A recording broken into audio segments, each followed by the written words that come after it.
Hello, this is Tom Still from the Wisconsin Technology Council, and thank you for joining us on today's edition of WisBusiness.com, the show. The show is produced in conjunction with the Tech Council and WisBusiness.com, and with the help of our sponsors, BDO, UWM, and Exact Sciences. Thank you for being a part of the show. Our Crossing the Coronavirus Chasm series continues. March 24th, we'll pose the $100 million question. Wisconsin Fund the Funds with panelist Mike Kuglich, state representative from New Berlin, WDC Deputy Secretary Sam Rickards, and investor and MadRep CEO Jason Fields, and entrepreneur Karen Renee. They're all going to talk about Governor Tony Evers' proposal to create a $100 million investment from the state in a fund of funds that would be matched over time 2-to-1 by private investors. April 1st, we're going to talk about how academic R&D, research and development, can leverage the Wisconsin economy. Our panelists will be UW-Madison Chancellor Becky Blank, UW-Milwaukee Chancellor Mark Money, and Venture Investors LLC partner Scott Button. And the reason for that is Venture Investors LLC over time has invested a lot in technologies and companies that have come out of academic R&D. We recently held our Wisconsin Tech Summit, March 17th, a great day for young companies and emerging companies and major companies who all took part. And pictured here is our keynoter, Tracy Rotter, who provided advice for both sides of that coin to folks before the conference started. She is formerly with Google Ventures. Now we're going to hear from Taha Jangda, who's a partner with HealthX Ventures. Welcome to WisBusiness.com, the show, and today's guest, Taha Jangda, who is a partner with HealthX Ventures in Madison, Wisconsin, and somebody who's actually known nationally for some of his background in especially health IT, digital health, and we're just thrilled he can join us. Taha, thank you, and tell us a little more about HealthX, what's going on there, and kind of what brought you to it. Yeah, no, thank you for that introduction, Tom. HealthX Ventures actually is coming off very, very exciting news. So this hasn't even hit the press or anything yet. So this is actually perfect timing. We just announced the close of Fund 2. So Fund 1 was a $21 million fund that was based out of Madison, a lot of Wisconsin investors. Yeah. And thankfully, we were able to double down and take our success, and we just closed that $75.5 million fund. So pretty sizable jump that we're very, very excited about. And a lot of our investors were local investors, but we were also able to get some strong strategic limited partners, like NewGen, Wharf, Exact Sciences, LabCorp, Covance, and a few others as well. So we're very excited to see what the next frontier is for us. Well, that is exciting. I mean, that shows the success of the first fund, at least in the eyes of those investors, and signs of great progress moving ahead. Well, that leads me to my second question. What are you seeing, whether in Wisconsin, and I know HealthX invests around the country as well, but what are you seeing in Wisconsin that encourage you about kind of the growth of the entrepreneurial sector here?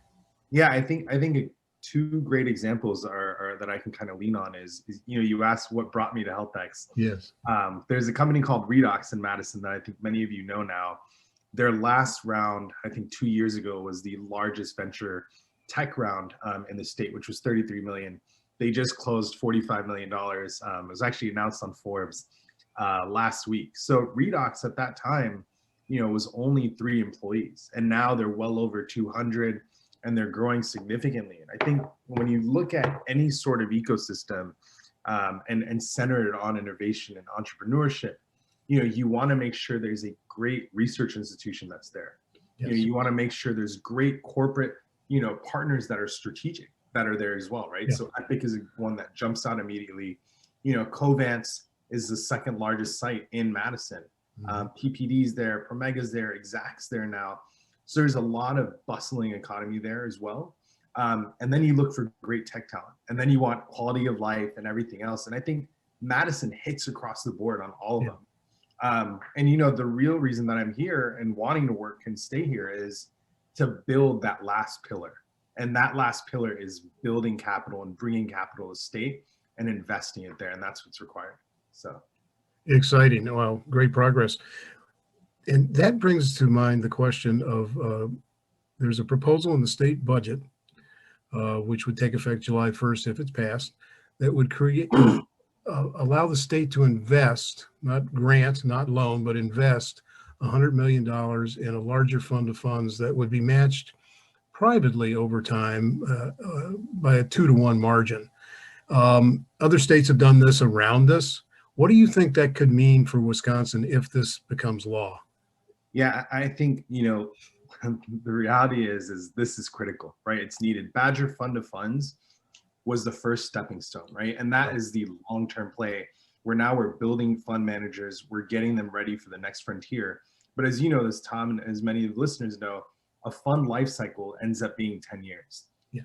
So that is definitely, where now we have great funds in Green Bay, Appleton, Leclerc, everywhere. But the goal is for us to have 2 or 3 funds in each of these places, right? And we need to be able to recruit great talent, like we were able to pull Greg Robinson in for 4490, right? And the impact that's done has been immediate, right? And then you have folks like Eric Iverson at Wharf, right? People who are strategic thinkers, able to see, and they've seen what's happened in places like Seattle and San Francisco and what we can do to Madison. So I think it's critical. And I think the data speaks for itself, right? I've been a huge proponent of the Renaissance Fund that was started in our neighboring state in Michigan, right? Now you have some in Ohio and elsewhere, but even I think Renaissance Fund says for every dollar they invested, they were able to show $17 in return for the state of Michigan. And I know now Governor Evers' plan is to make it an evergreen fund. And just imagine what would happen then at that point.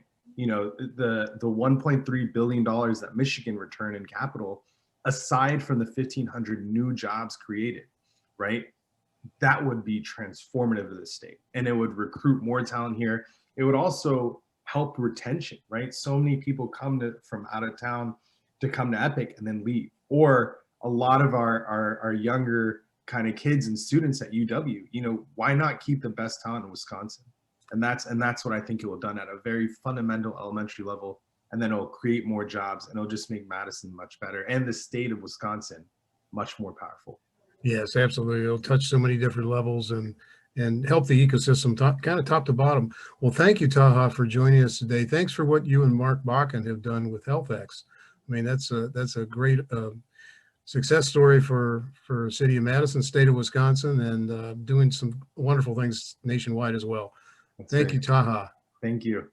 Thank you, guys. Take care. Thank you again, Taha. Well, today in our tech metrics section of the show, we wanted to take a look back at our Vision 2020 report. This was first published by the Tech Council in 2003. We were pretty much a brand new organization, and it was a data-driven scorecard and goal-setting report for Wisconsin's tech-based economy. And so for our 2021 white papers, we examined those goals set in 2020 against the performance reality of today.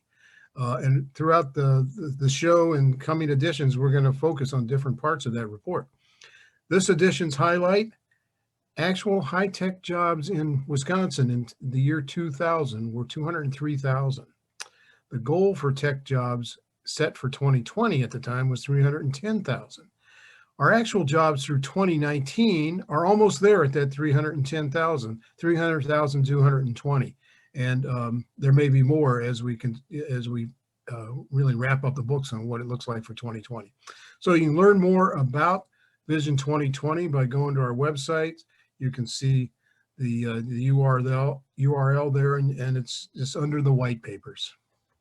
Thanks again to our sponsors, BDO, UWM, and Exact Sciences. We'll see you next time.